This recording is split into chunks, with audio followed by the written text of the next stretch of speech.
Bwana, mambo vipi? Ikiwa siku ya jana tumeshuhudia utiaji saini wa Stefan Aziz Ki katika klabu ya Wydad Casablanca ya nchini Morocco. Kabla ya yote sijakupa taarifa hiyo ya kimichezo mpya, naomba tutambulishane kwanza. Kwa majina anaitwa Amani Posho huyo, na hii ni Baigeze TV, sehemu ambayo tunakupa habari zote za kimichezo za hapa Tanzania na nje ya Tanzania, ambapo kwa siku ya jana tumeshuhudia Wydad Casablanca, timu hii kutokea katika nchi ya Morocco, ikimtambulisha mchezaji mpya kutokea katika klabu ya Young Africans Stefan Aziz Ki kwa mkataba wa miaka miwili, ambapo atahudumu katika kikosi hicho ambako kwa sasa ni wanaelekea kushiriki michuano ya vilabu kwa duniani. Huyo ni Stefan Aziz Ki ambaye kwa siku ya jana amesaini mkataba wa miaka miwili. Moja ya watu ambao wameshuhudia utiaji saini huo katika klabu hiyo ya Wydad Casablanca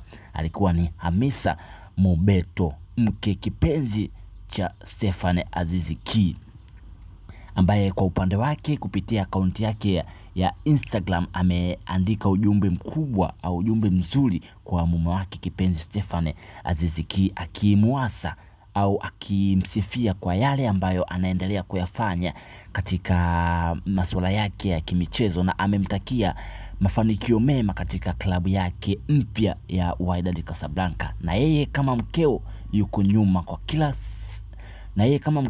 nyuma na atamsapoti kwa kila kitu ambacho atakitaka yeye kama mkeo. Endelea kutufuatilia. Hii ni Baigeze TV. Asante.